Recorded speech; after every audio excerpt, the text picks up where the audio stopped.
নমস্কার বন্ধুরা, মিটমিরা চ্যানেলে আপনাদের সকলকে জানাই স্বাগতম। আশা করি আপনারা সকলে ভালো আছেন। তো আসুন, আজকে আপনাদের জন্য নিয়ে এসেছি নতুন একটি রেসিপি। আজকে আবার নিয়ে চলে এসেছি চিকেনের একটা ইউনিক রেসিপি, একদম অন্য পদ্ধতিতে। আজকে আমি এই চিকেনটা রান্না করে দেখাবো। তো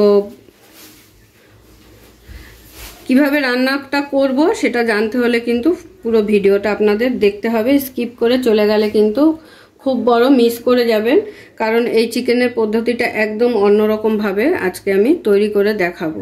তো এখানে আমি 1 কেজি 250 মতো চিকেন নিয়ে নিয়েছি, আর দুটো বড় বড় লেগ পিস নিয়ে নিয়েছি এরকম। এরপরে আমাদের যে মশলাটা লাগবে সেটা একবার আপনাদের দেখিয়ে দিই। আজকে এই চিকেনটা সম্পূর্ণ এই মশলাটার ওপর তৈরি হবে। তো বলে দিই এখানে আমি কি কি নিয়েছি। আনমোল বাদাম, কাজু বাদাম, 1 চামচের মতো গোটা জিরে, 1 চামচ গোটা ধনে, 1 চামচ মৌরি, 5-6টা এলাচ, 5-6টা লবঙ্গ, গোলমরিচ 1/2 চামচ, আর আছে দুটো এলাচে এই দারচিনির স্টিক।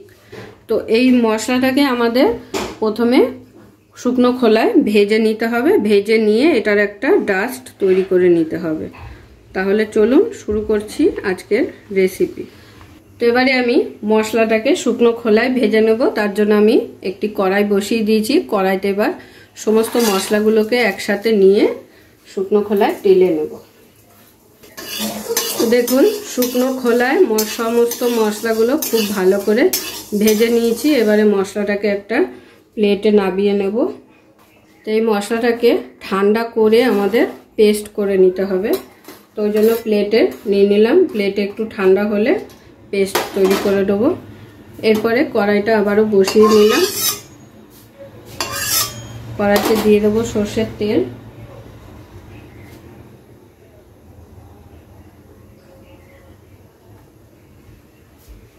তো কড়াইয়ের তেল কিন্তু গরম হয়ে গেছে। এবারে তেলের মধ্যে ফোড়নের জন্য দিয়ে দিচ্ছি 2টো তেজপাতা আর একটা শুকনো লঙ্কা। ফোড়নটাকে হালকা ভেজে নেব। ভেজে নিয়ে এর মধ্যে দিয়ে দেবো পেঁয়াজ কুচি,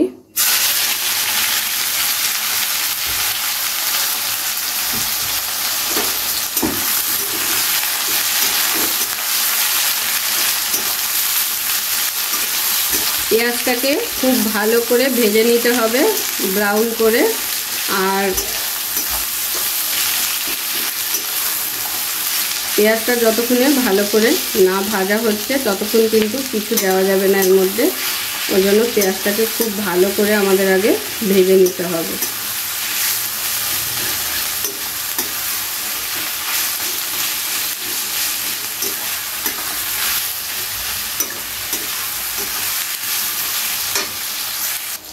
পেঁয়াজটা ভাজতে ভাজতে এই মশলাটাকে গুঁড়ো করে নেব, যেটা আমি শুকনো খোলায় তেলে রেখেছিলাম। তো একটি মিক্সিং জারের মধ্যে এবারে নিয়ে এটার একটা পেস্ট তৈরি করে ফেলবো।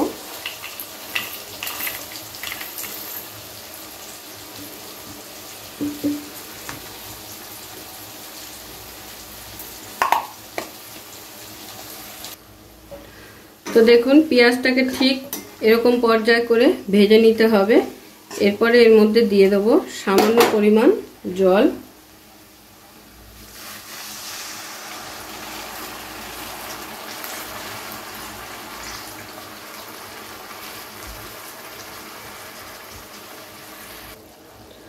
সামান্য জল দেওয়ার পরে এর মধ্যে কিছু গুঁড়ো মশলা অ্যাড করব, যেমন পরিমাণ মতো নুন,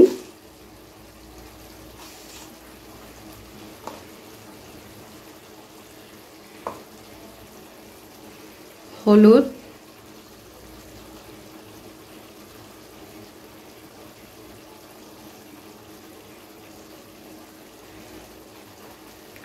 আর দিয়ে দেবো কাশ্মীরি লঙ্কা গুঁড়ো।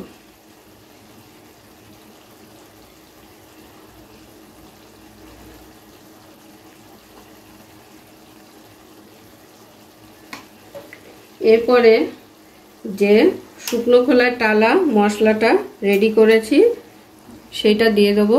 এটা কিন্তু আমি একটা পেস্ট তৈরি করে নিয়েছি। তো এখন কিন্তু এই মশলাটাও দিয়ে দেবো।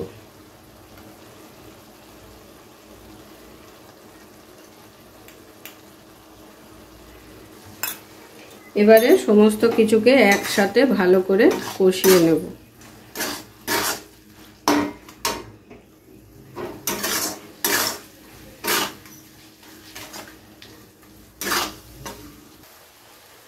সমস্ত মশলাকে দেখুন খুব ভালো করে কষিয়ে নিয়েছি। মশলার গা থেকে কিন্তু তেল ছাড়তে শুরু করেছে। ঠিক এই পর্যায়ে দিয়ে দিতে হবে আমাদের টমেটো কুচি।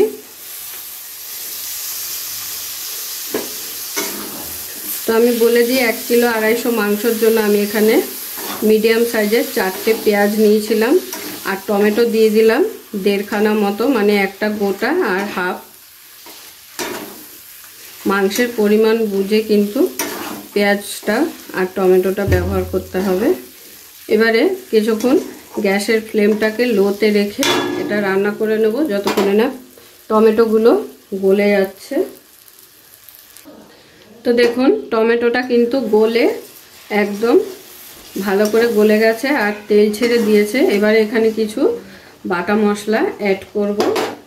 তো দেখতেই পেলেন কত সহজেই কিন্তু এই রান্নাটা হয়ে যায়। একটা মশলা রেডি করে ফেললেই কিন্তু আপনারা এই দারুণ টেস্টি রান্নাটা লোভনীয় করে নিতে পারবেন। তো দিয়ে দিলাম 1 চামচ রসুন বাটা। এরপরে দিয়ে দিচ্ছি ঝালের জন্য কাঁচা লঙ্কা বাটা। ঝালটা আপনারা আপনাদের স্বাদ অনুযায়ী দিয়ে দেবেন।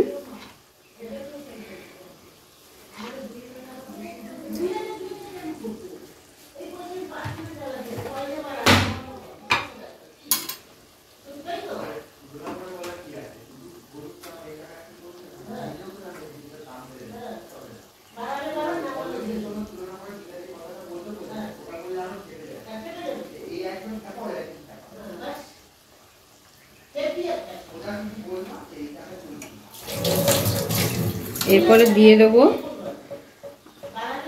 1 চামচ আদা বাটা। এবারে আবারও এই সমস্ত মশলাকে খুব ভালো করে একসাথে কষিয়ে নেব।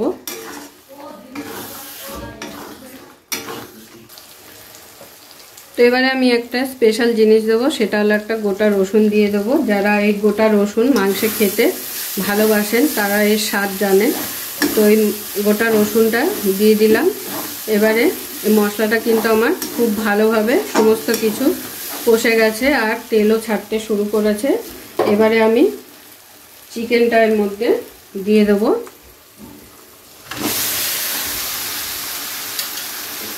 চিকেনটা দেওয়ার পরে খুব ভালো করে মশলার সাথে মিশিয়ে নেব। আর এই রান্নাটা কিন্তু আমাদের গ্যাসের ফ্লেমটাকে লোতে রেখে ঢাকা দিয়ে দিয়ে করতে হবে, বিনা জল দেওয়ায়। আর জল দিলে কিন্তু এই রান্নাটার টেস্ট একদম চেঞ্জ হয়ে যাবে। 1 ফোঁটাও কিন্তু আমি জলের ব্যবহার এখানে করব না। পুরো রান্নাটাই কিন্তু জল ছাড়া হবে।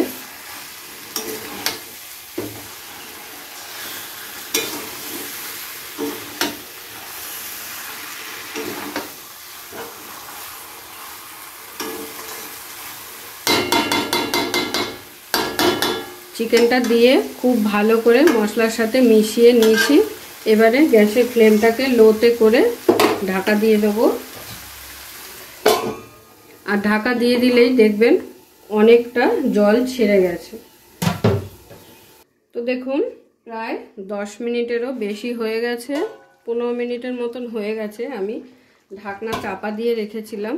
তো দেখে বুঝতেই পারছেন কতটা জল ছেড়ে গেছে। এইভাবে গ্যাস সিম করে ঢাকনা চাপা দিয়ে রান্নাটা করলে কিন্তু আপনাদের চিকেন খুব সুন্দর সফট হবে আর নরম হবে। এবারে আমি এখানে অ্যাড করে দেব একটু টক দই। টক দইটাকে খুব ভালো করে ফেটিয়ে নিয়েছি।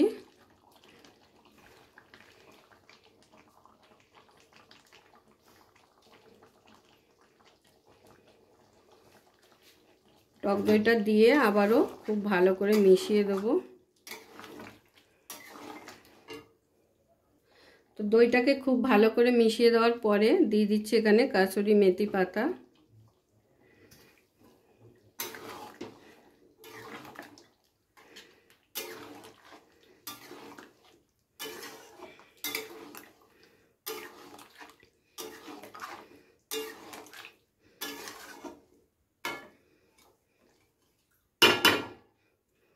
এবারে আমি আবারও ঢাকা দিয়ে রান্নাটা করে নেব। তো দই আর কাসুরি মেথি পাতা দেওয়ার পরে আবারও 10 মিনিট আমি ফুটিয়ে নিয়েছি লো টু মিডিয়াম আঁচে। তো এবারে আমি চিকেনটাকে কিন্তু নামিয়ে ফেলবো। চিকেন কিন্তু আমার একদম রেডি হয়ে গেছে, আর চিকেনগুলো কিন্তু খুব সুন্দরভাবে গলে গেছে। এই যে দেখুন, এইভাবে গ্যাসের আঁচটাকে কমিয়ে যদি ঢাকা দিয়ে দিয়ে রান্না করা হয়, চিকেন কিন্তু খুব সুন্দরভাবে গলে যায়। এবারে চিকেনটা নামানোর আগে একটুখানি বাটার দিয়ে নাড়িয়ে চাড়িয়ে নামিয়ে গরম গরম ভাতের সাথে সার্ভ করে খেয়ে দেখুন, অসাধারণ লাগবে। একবার খেলেই কিন্তু বারবার খেতে মন চাইবে, এরকমই একটা রেসিপি এটা। বাটারটাকে খুব ভালো করে একটু মাংসের সাথে মিশিয়ে দেব।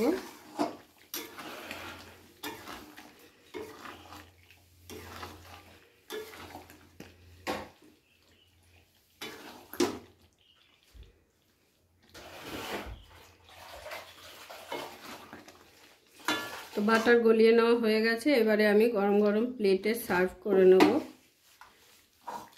পুরো ভিডিওটা দেখার জন্য সকলকে অসংখ্য ধন্যবাদ। এরকম আরও নিত্য নতুন ভিডিও দেখার জন্য চ্যানেলটি অবশ্যই সাবস্ক্রাইব করে নেবেন, আর পাশে থাকা বেল আইকনটি প্রেস করে নেবেন নতুন রেসিপির আপডেট পাওয়ার জন্য।